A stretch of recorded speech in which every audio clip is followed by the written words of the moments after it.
نحمده ونصلي على رسوله الكريم اما بعد فاعوذ باللہ من الشیطان الرجیم بسم اللہ الرحمن الرحیم۔ ابھی تک جو ہم نے بات کی ہے وہ بات کی ہے کہ جو انسان کے اندر اندرونی قوتیں ہیں ان کی، اور اس میں نفس جو ہے وہ ایسی قوت ہے جو شریعت پر عمل کرنے سے روکتا ہے۔ ہم نے بات کی تھی کہ ایک بیرونی قوت بھی ہے، وہ شیطان اور اس کے اعلی کار انسان ہے۔ تو اگر ہم اپنا تزکیہ کروا لیں، دل کو اللہ تعالیٰ کی محبت سے منور کر لیں اور نفس کو نفس مطمئنہ بنا لیں، تو بھی ہم ان بیرونی قوتوں کا کیسے مقابلہ کریں گے؟ تو اس میں یہ بات ہے کہ جب تزکیہ ہو جاتا ہے، دل کے اندر اللہ کی محبت کے سوا کوئی چیز نہیں بچتی، تو شیطان کے سارے ہتھیار بیکار ہو جاتے ہیں۔ کیوں؟ کیونکہ شیطان کا کام صرف دل میں وسوسہ ڈالنا ہے۔ تو دل کے اندر جو برائیاں ہوتی ہیں نا، ان کو بیس بنا کے وسوسہ ڈالتا ہے۔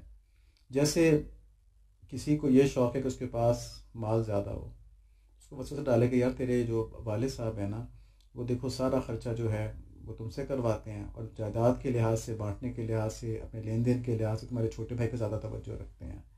تو یہ صحیح نہیں ہے نا۔ تم ان سے کہو تمہارا حق تمہیں پورا دیا جائے، تمہارے بھی بیوی بچے ہیں، تمہارا بھی حق ہے آخر، تو سارے پیسے چھوٹا بھائی لے جائے، یہ کیسے ممکن ہے؟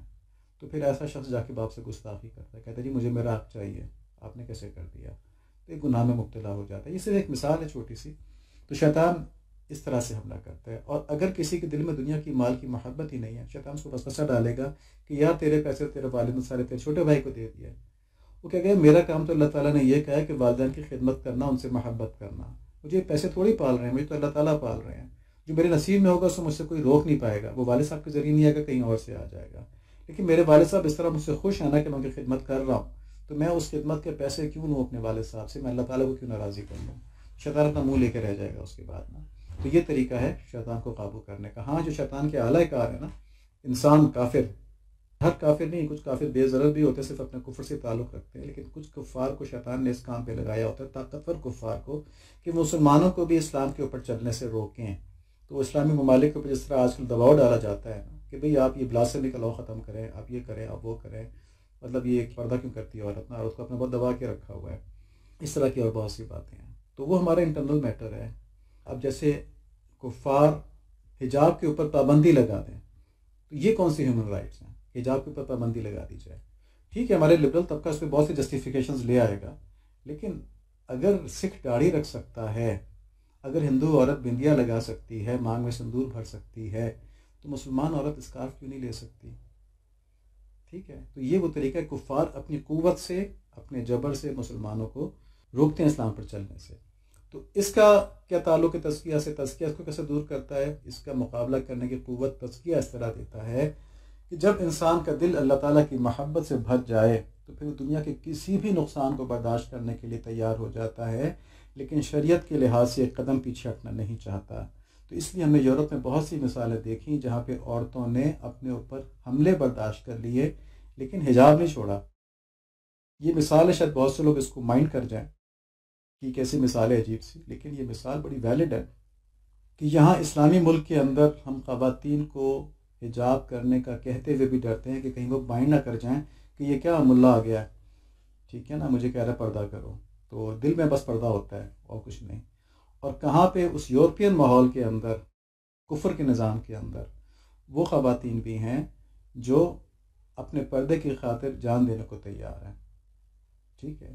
یہاں پہ کسی کو کم ظاہر کرنا مقصود نہیں ہے، بلکہ صرف یہ بتانا مقصود ہے کہ جس کا دل بن گیا ہو اس کے لیے پردہ ایک پسندیدہ چیز ہے، اور جس کے دل میں ابھی پوری چیز نہ آئی ہو نا وہ والی، تو وہ کچھ چیزوں پر شریعت کی یقیناً عمل کر رہا ہوگا۔ پردہ ایک حکم ہے، جیسے نماز پڑھنا ایک حکم ہے، تو جو نماز نہیں پڑھتا وہ بھی گناہ گار ہے، جو پردہ نہیں کرتا وہ بھی گناہ گار ہے، لیکن اگر کوئی پردہ نہیں کرتا اور بہت سے اور نیک کام کر رہا ہے تو اس کو نیک کاموں کی جزا ملے گی، ٹھیک ہے۔ یہاں پر یہ نہیں ہے کہ جو پردہ نہیں کر رہا بس وہ بہت ہی خراب ہے، بہت ایسا ہے، بہت ویسا ہے، یہ بات نہیں ہو رہی ہے، لیکن یہ ہو رہی ہے کہ اگر پورے دین پر چلنا ہے، اگر اللہ تعالیٰ کی محبت حاصل ہو گئی ہے تو پھر پورے دین پر چلا جائے گا، پھر ہر چیز سے محبت ہوگی۔ تو اس سے زیادہ اس پہ تفصیل پہ ہم نہیں جاتے۔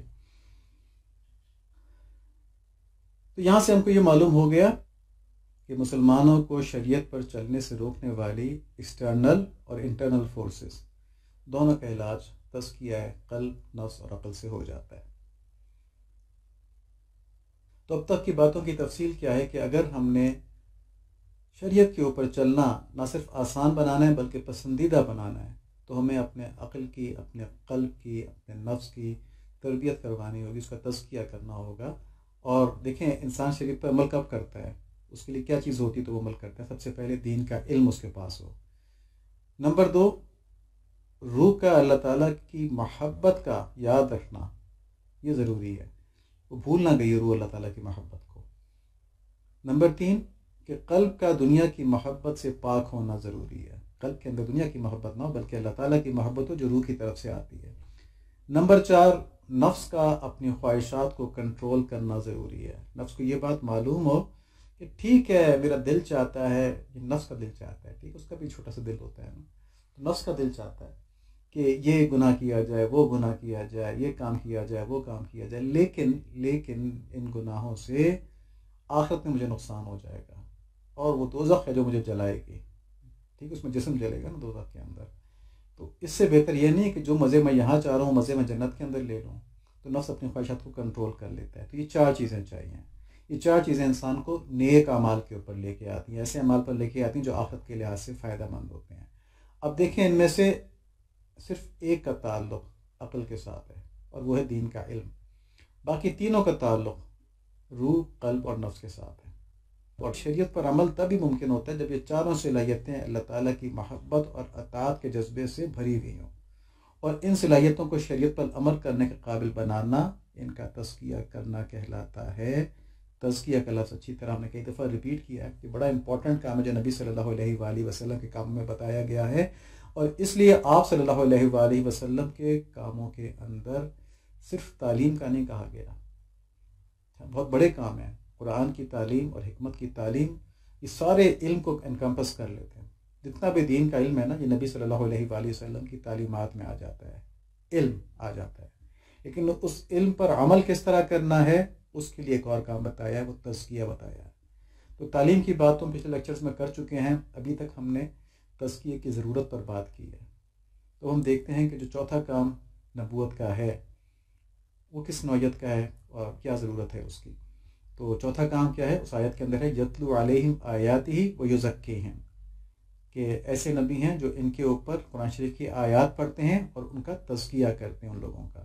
یہاں پر ایک بات نوٹ کرنے کی ہے کہ آیات قرآنی کی تعلیم کے فوراً بعد تزکیہ کی بات کی گئی ہے، ٹھیک ہے، یہ نہیں کہا گیا کہ کتاب کی تعلیم کرتے ہیں، حکمت کی تعلیم کرتے ہیں اور پھر تزکیہ بھی کرتے ہیں۔ اللہ تعالیٰ کی ہر بات میں، ہر اظہار میں ایک حکمت ہوتی ہے نا، تو قرآن شریف کے فوراً بعد، یعنی قرآن شریف کے الفاظ کی تعلیم کے فوراً بعد تزکیہ کی بات کی ہے۔ تو تزکیہ دراصل دین کی پیروی کرنے کے لیے عملی تربیت ہے۔ اور یہاں پر یہ بھی نوٹ کر لیں کہ یہ نہیں کہا گیا کہ تزکیہ کی تعلیم کی جائے گی، بلکہ یہ کہا گیا کہ نبی صلی اللہ علیہ وآلہ وسلم تزکیہ کرتے ہیں، ایک پریکٹیکل کام کرتے ہیں۔